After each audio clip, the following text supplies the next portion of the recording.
se esse vídeo aqui for pro ar, vai dar problema para Freud, hein? Vamos nessa, vamos nessa. Para Freud, o ser humano é movido por seus instintos, tá? E isso se torna uma forma determinista de pensar. Por quê? Se o ser humano é movido por instintos, todos os seres humanos são movidos por instintos. Ora, o que diria-se de Viktor Frankl, que não foi movido por seus instintos, que ele é uma exceção no meio da regra? É isso que nós vamos ver no vídeo de hoje. Bom, o Freud, ele é o pai da psicanálise, né, podemos dizer assim, o criador da psicanálise. Inclusive tem vídeo do canal falando aqui sobre ele, obviamente. Mas o Freud, ele tem um certo determinismo. Só que até a gente chegar lá, vamos explicar mais ou menos aqui o que é determinar alguém. Por exemplo, essa caneta, eu determino que ela é uma caneta, certo? E não tem como mais ela ser outra coisa a não ser caneta. E realmente a caneta não dá para ser um mouse, por exemplo. Né? O mouse é o mouse, a caneta é caneta. Então eu determino aquilo que ela não vai ser nada mais que um mouse, nada mais que uma caneta, nada mais que um livro e assim por diante.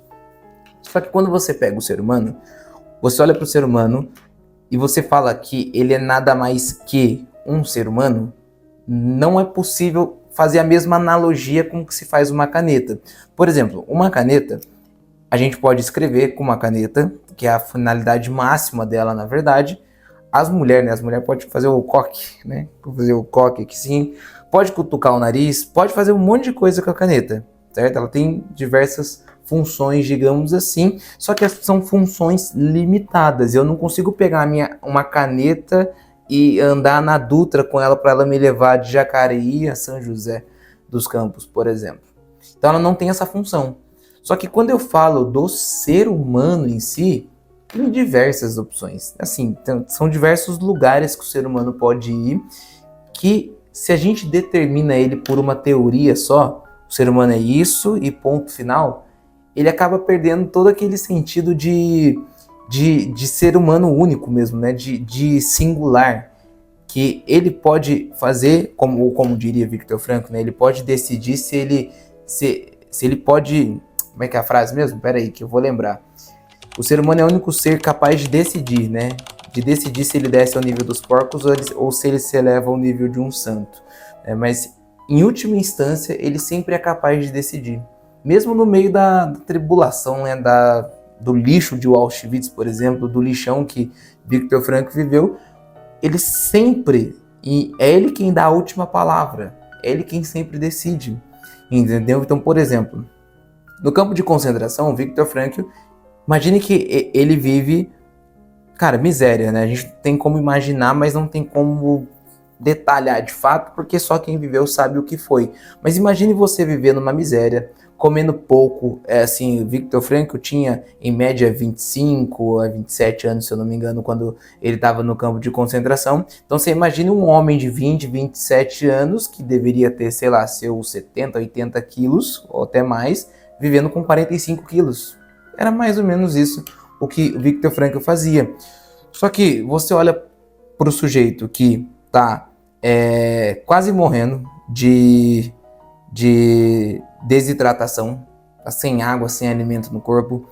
Você olha para um ser humano que está assim, na penúria total, assim, que não consegue quase nem viver direito. Quando você olha para um ser humano desse, automaticamente você pode deduzir que ele está prestes a morrer. Então, qual é a opção melhor para ele? Igual a história de Jó, da Bíblia, né? A história de Jó é parecida com a de Viktor Frankl. Jó é acometido por lepra, né? E aí, essa lepra, a mulher dele fala assim, amaldiçoa o teu Deus aí e morre, né? Só que ele, mesmo com a lepra, mesmo perdendo todos os seus bens, as pessoas olhavam para ele e falavam, olha, acabou, Jó, morre, né? Só morre, só tem uma morte. Só que em última instância é o Jó quem decide. Em última instância é o Viktor Frankl quem decide. Em última instância é você, quem está me assistindo, quem decide. o que você vai fazer com o que fizeram de você, né? O Viktor Frankl falava muito disso, né? Que não importa o que as pessoas fizeram de você, importa muito mais o que você faz com o que fizeram de você. Qual é a sua posição frente ao sofrimento inevitável da vida? Qual é a sua atitude em relacionado ao que te aconteceu? Entendeu? Só que quando você pega um determinismo, o que acontece? Um ser humano prestes a morrer, na penúria, como Jó, como Viktor Frankl, olha, é só morrer. Mas o Frankl, no Em Busca de Sentido, ele tece muitas críticas a Freud. Uma delas é que ele pega uma passagem que Freud colocou aqui nas suas obras, onde Freud falou assim que se colocasse todas as pessoas no mesmo lugar e que tivessem sofrendo as mesmas coisas, todas elas caminhariam para um único sentido, podemos dizer assim, né? Para uma única coisa. E lá as individualidades não apareceriam. E aí o Viktor Frankl, ele coloca assim, ele tece uma crítica assim categórica a Freud, que ele fala assim, olha, graças a Deus Freud não precisou ir para o lixão de Auschwitz. A sua teoria foi concebida dentro de um consultório bonitinho, com um sofazinho ali da linha vitoriana e tudo mais. Ele não precisou ir para o lixão de Auschwitz para entender que lá as individualidades sobressaíram. Lá, no campo de concentração, se revelaram tanto os porcos como os santos. Lá se revelaram as individualidades, tanto dos guardas da SS, que uns eram porcos, viviam por instintos, e outros que viviam pelos valores, podemos dizer assim, pela razão. E tantos prisioneiros também. Alguns prisioneiros eram os porcos, eles viviam por instintos, mas outros eram santos, que viviam por suas razões, por seus valores. Entende? E lá se revelaram essas individualidades. Pronto. Só aqui, só nessa fala, o que Viktor Frankl tem no Em Busca de Sentido, desconstrói toda a teoria da psicanálise, toda a teoria determinista da psicanálise. Só nessa passagem, né? Mas mais pra frente a gente tem muito mais coisas. E aí, quando o Viktor Frankl ele tem 12 anos de idade, ele tem uma aula de química na escola e o professor Fritz fala que o ser humano não é nada mais que um processo de combustão e oxidação. E o Viktor Frankl, aos 12 anos, ele pergunta pro professor de química dele, olha, mas se o ser humano é um processo de combustão e oxidação, o animal também é, de fato, né, podemos dizer assim, mas a gente tem algo além do animal, né? Onde é que está o sentido da vida? Qual é o sentido da vida? E Viktor Frankl começa a se perguntar pelo sentido da vida aos 12 anos. Na verdade é antes, né? Lá com 5 anos ele tem um sonho e tudo mais, não cabe explicar aqui. Mas aos 12 anos, de fato, ele passa a se perguntar isso. Aonde está o sentido da vida no ser humano? Porque se o ser humano for nada mais que, ele vai nascer, viver, vai casar, vai ter filhos e vai morrer. E qual é o sentido da vida, então? Se é só isso. Por exemplo, imagine você, que você nasceu, você está vivendo esse vídeo, talvez por alguma ocasião que você buscou, não sei, você caiu nesse vídeo, e você está, assim, prestes a nascer, viver e morrer. Tá, e se é só isso, tanto faz então você morrer se suicidando, tanto faz você morrer de fome, de frio, tanto faz alguém te matar, tanto faz você morrer, você vai morrer de qualquer jeito. E é isso que Viktor Frankl indagava para os prisioneiros no campo de concentração. Olha, se nós vamos morrer de fato e não tem nenhum sentido esse sofrimento, tanto faz a gente morrer indo ao fio, né, se jogar na cerca elétrica, tanto faz a gente morrer de fome, de frio ou na câmara de gás. É morte do mesmo jeito. Se nada mais que for isso, a vida, então pronto, se não tem nenhum sentido nela, tanto faz o jeito que a gente vai morrer. E para Freud é louco isso de pensar, porque para Freud é exatamente isso. O ser humano é nada mais que, agora não mais um processo de combustão e oxidação, mas nada mais que seus processos psicológicos. Ou melhor, né, seus processos do inconsciente, que é pior ainda. Porque se o ser humano é nada mais que seus processos do inconsciente, onde é que mora o sentido da vida? Então a gente pode detalhar ou culminar, podemos dizer assim, que a teoria da psicanálise prevê o suicídio do paciente. Porque se não ancora ele num sentido, para que ele vai viver? Se ele é só os seus processos do inconsciente, se não é ancorado em nenhum sentido. Percebe o tamanho dos destroços aqui que a gente pode trazer quando a gente fala de ser determinista? E é um perigo isso aqui, é um perigo. Então, só que para Freud, se tudo é inconsciente, se todas as coisas é um processo de inconsciente, então uma teoria chamada psicanálise serve para todas as pessoas. É como, por exemplo... Peraí que eu deixo eu achar um exemplo. Eu não estava calculado esse exemplo aqui, não. Aqui, beleza. Celular. O celular fica melhor para fazer. Peraí, deixa eu tirar aqui. Aí. Beleza, erro de gravação. Por exemplo, vamos supor que isso aqui seja um ser humano, ou sejam vários seres humanos, né? Por exemplo, um celular, né? O celular é um ser humano. E esse ser humano é o mesmo para a psicanálise. Então, todos os seres humanos são o mesmo para a psicanálise. Ninguém tem individualidades. E essa capa toda quebrada, seja a teoria da psicanálise. Então, a teoria da psicanálise encaixa em todo ser humano. É isso que Freud está falando. Por quê? Todo ser humano... Deixa eu tirar aqui de novo. Vai quebrar mais a capinha. Todo ser humano tem o mesmo formato. Então, para ele, para a psicanálise, todo ser humano encaixa na sua capinha, lá bonitinha. Isso é determinismo. Opa! Isso é determinismo. Você determina que um ser humano se encaixa na sua teoria. E, pelo amor de Deus, pensar isso da logoterapia. O próprio Viktor Frankl fala que a logoterapia é uma obra inacabada, é uma teoria inacabada, que ela vai sendo... construída ao longo dos séculos de acordo com o seu tempo, entende? A teoria da psicanálise não, a teoria de psicanálise vai de A a Z. E olha que interessante, tem uma passagem no livro 12 Regras para a Vida, que o Jordan Peterson, ele tece uma crítica assim para os psicanalistas terrível, né?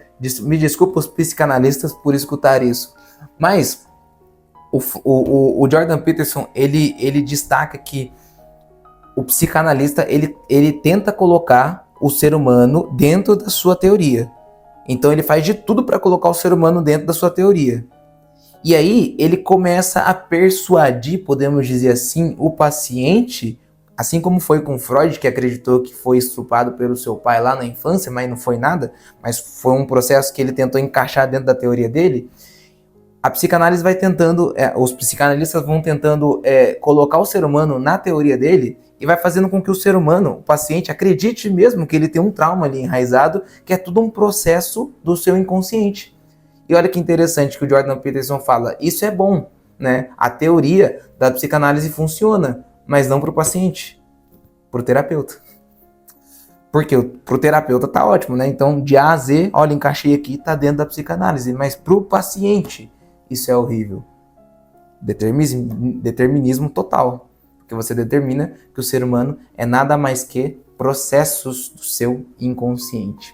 E tem um detalhe aqui, né? Quando a gente fala de inconsciente, existe um inconsciente na logoterapia, que é o inconsciente espiritual, que não tem nada que a ver com o inconsciente psicanalítico, mas só de falar essa palavra inconsciente, por exemplo, você que dirige um carro. Imagine que você dirige um carro e, por exemplo, eu venho todo dia aqui para a clínica trabalhar e eu não presto atenção no caminho, eu não presto atenção na marcha que eu tô passando, nem nada. Então eu tô fazendo isso de forma inconsciente? Para psicanálise, sim. Mas inconsciência você está não consciente. Mas eu tô totalmente consciente no meu mundo. Eu sei onde é que está o semáforo, eu sei que eu estou pisando no acelerador, eu só estou fazendo isso de forma inata. Então isso quer dizer que, por exemplo, eu estou respirando de forma inconsciente? Não, é de forma inata, porque isso já está inato em mim. Não é um mecanismo do inconsciente. Porque se for inconsciente, sabe quando você está inconsciente? Você está dormindo. aí você tá inconsciente, aí você nem se move, né? Então, um pequeno detalhe para você entender essa forma determinista da psicanálise.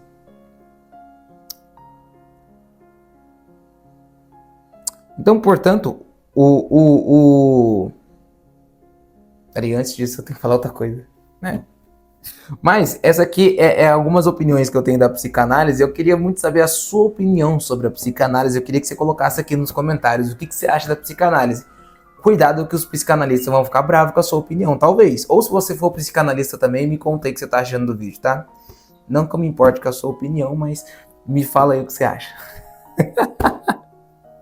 Bom, e o Freud, ele fala que o ser humano, ele é movido por seus instintos. Ele é movido, ou seja, vamos supor que você tá bravo com alguém e você tá com raiva de alguém. Então você é movido por aquele instinto a fazer algo no mundo. Então se eu tô com raiva, eu sou movido pela raiva. Se eu tô eu ia falar amando, né? Que amor não é sentimento, tá? Amor tem uma outra conotação.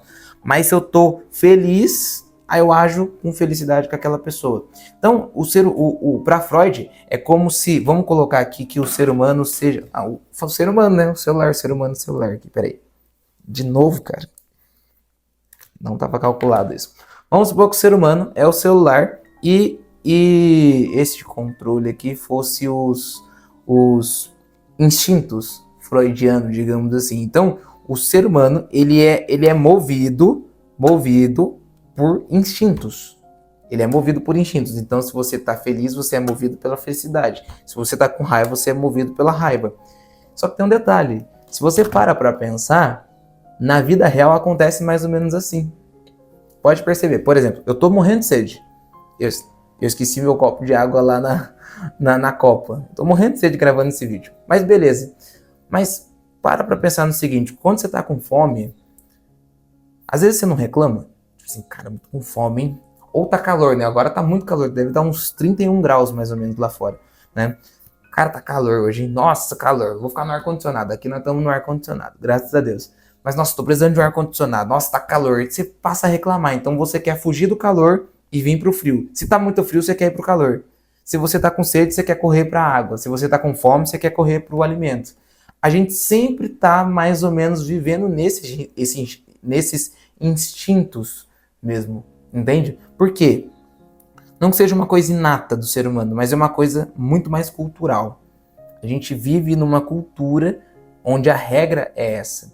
A regra é fugir da dor e correr pro prazer. Foge da dor, corre pro prazer. Nós estamos dentro da cultura. E estando dentro da cultura, a gente vive uma espécie de mimetismo, sabe? É você imitar uma pessoa. Você vai imitando comportamentos. E querendo ou não, a gente tá todo momento imitando comportamentos. Só que se a gente não se reconhece como pessoa única e irrepetível, aí não tem jeito. Aí a gente vai se deixar levar pela massa mesmo, tá? Mas, de fato, a gente vive isso aqui. O ser humano e os instintos impulsionando o ser humano.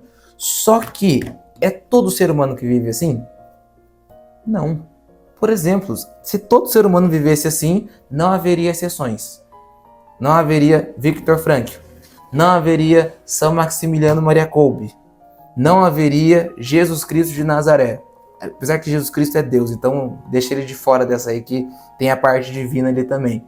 Não existiria, sei lá, Santa Dulce dos pobres. Sabe uma história de Santa Dulce dos pobres interessante? Santa Dulce estava pedindo esmola pros seus moradores de rua ali, para suas crianças e tudo mais. Um rico cuspiu na mão dela. Ela, tum! Ela falou assim, dá uma esmola. O rico foi e cuspiu na mão dela.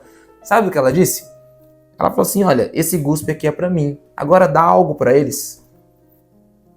Se ela deixasse se levar pelos instintos, sei lá, ela dava uma mãozada na cara do rico. É todo ser humano que vive assim? Não. Há exceções. Você entende? Nem todo ser humano é movido pelos instintos. Na verdade, ninguém deveria ser movido por instintos. A verdade é essa. Porque quem é movido por instintos se chama animal. Desculpa falar assim, parece meio pesado, né?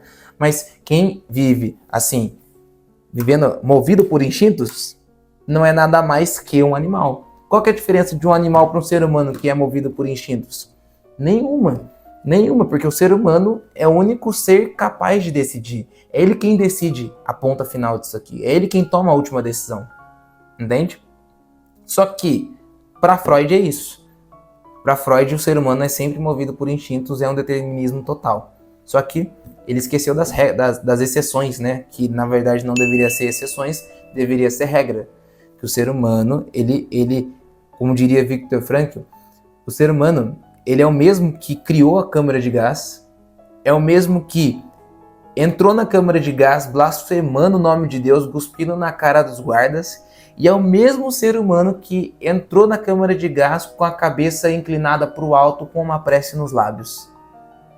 O ser humano é tudo isso, entende? Mas só você pode decidir o que você é, entende? Só você pode decidir o que você faz com isso, entendeu? Só que para Viktor Frankl, enquanto para a psicanálise e para Freud o ser humano é movido por instintos, para Viktor Frankl o ser humano é atraído por valores. Vamos supor, cadê? Dá uma outra coisa aqui. Vamos colocar o mouse como valores. Já assistiu aquele desenho Pica-Pau? Pica-Pau, ele tinha aqueles ímãs grandão, sabe? Os ímãs que ia atraindo ferro. Não sei se você assistiu, tiver imagem aí, coloca a imagem aí que fica mais fácil de entender. Imagine esse ímã e imagine que o ser humano fosse esse ferro, né? Então, o ímã, ele vai puxando o ferro. Ele não vai movendo o ferro. Deu para entender, né? Então, esse ímã, ele vai puxando, ele vai atraindo o ferro para ele. O ser humano é, digamos assim, esse ferro e esse ímã são os valores. Para Viktor Frankl, o ser humano ele vai sendo atraído por valores. Ele vai sendo atraído por valores. Então, os valores não impulsionam o ser humano, mas o atrai. Por exemplo, eu sou católico, então em todo lugar do mundo, quem vê eu viajo bastante, todo lugar do mundo que eu vou, assim, tem igreja católica. Mas em todo lugar, todo canto que eu vou e existe uma igreja católica, aquilo me atrai. Eu sempre quero entrar e fazer uma prece, porque eu sou católico. Isso é um valor inegociável para mim. Entendeu? Só um dos exemplos. Só que, é todo ser humano que vive assim? Não, mas deveria. Então, os valores seria essa espécie de âncora, onde o ser humano vai colocando a sua âncora lá. Não, ele não vai vivendo conforme os instintos. Então, onde é que está a minha âncora? Onde é que está a sua âncora, por exemplo? E para valores, eu tenho um vídeo só falando de valores aqui no canal. Tá? Então, pesquise em algum lugar aí, deve ter algum vídeo falando sobre como realizar valores. O Viktor Frankl dizia que o ser humano encontra sentido na vida realizando valores, que são os valores criativos, vivenciais e atitudinais. Tá? Não dá tempo de explicar tudo, mas só um resumo. Valores criativos, o que você deixa para o mundo. Valores vivenciais ou de experiência, o que o mundo deixa para você. E valores atitudinais, as atitudes que você toma perante os sofrimentos inevitáveis da vida. Basicamente são essas três categorias de valores que você vai ancorando. Porque se você não tem nenhum tipo de âncora, você vai deixando de se levar. Né? Imagine, por exemplo, uma corda, né? Já viu aqueles truques indianos? Tem no Pica-Pau também. Ó, o Pica-Pau tá em alta aqui. O Pica-Pau tem aqueles truques indianos que o pessoal vai jogando, aqueles indianos jogam a corda para cima e aí, como um truque de mágica, vai subindo nessa corda sem estar ancorado.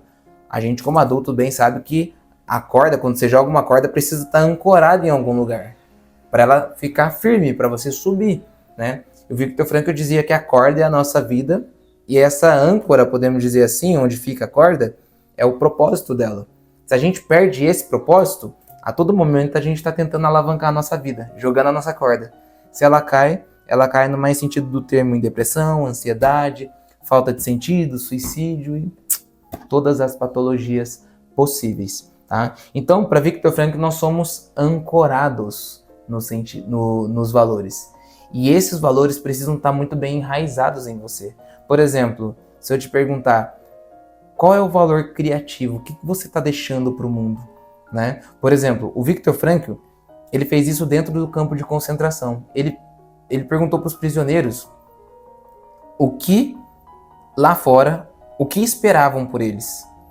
Aí um prisioneiro falou assim, olha, o que me espera lá fora é a faculdade de medicina, a conclusão da faculdade de medicina. O outro falou que é minha família, minha esposa e meus filhos. O outro falou que eram as conferências que ele tinha que fazer no país dele, as conferências, palestras no caso, né? Você percebe o que Viktor Frankl começou a fazer aqui? Começou a ancorar esses prisioneiros num sentido, ou desculpa, num valor, que é um valor criativo, que por consequência ele vai realizar vai conseguir encontrar o sentido da vida realizando esses valores. Qual é o valor que te aguarda? Qual é a obra inacabada que te aguarda? Entende? O que te aguarda lá fora? E Viktor Frankl vai ancorando. A gente pode dizer também, por exemplo, quais são os valores vivenciais ou de experiência que você está vivendo, né? Você está escutando uma boa música, por exemplo, você está contemplando uma boa obra de arte, ou a própria natureza, né? Você está fazendo boas leituras, deixando com que o mundo seja impresso em você, ou você só está criando. Entende? Onde há um sofrimento? E valores atitudinais, não preciso dizer aqui, o próprio nome diz que são as atitudes que você toma perante a vida. Você percebe que, perante a vida não, desculpa, perante ao sofrimento inevitável da vida, né? Tipo assim, tomar atitude todo mundo toma, mas, cara, e quando não tem pra onde correr? O que eu faço? Eu corro junto ou eu tomo uma atitude de responsabilidade, como um ser responsável? Entende? Então, você percebe que só dentro dessa breve explicação dos valores, isso aqui acaba com a teoria da psicanálise, que o ser humano é movido por instintos. Se o ser humano é movido por instintos, o ser humano não é nada mais que um próprio animal, na visão de Freud, e na visão talvez behaviorista também, né, do comportamento. Mas o ser humano é um ser único e irrepetível. O ser humano, ele tem 1001 possibilidades, ele não é só uma caneta, que a caneta é só caneta. O ser humano é ser humano, mas o ser humano ele tem várias possibilidades. Ele pode ser tanto um animal, um porco, viver por seus instintos, ou ele pode ser um santo, que vive acima das suas dores, acima dos seus sentimentos, que age pela razão. E só o ser humano é capaz de encontrar um sentido na vida. Só ele. Ninguém mais. Ou seja, você e eu. Então, pessoal, por hoje é só. Eu fico por aqui. E se você não é inscrito no canal, se inscreva no canal. Deixa o curtir. O curtir é muito importante pro YouTube entender que a gente está produzindo um bom conteúdo aqui, tá? E aciona o sininho e tudo mais. Beleza? E não se esqueçam do mais importante de tudo. Responda aos chamados da vida. Um forte abraço. Tchau, tchau.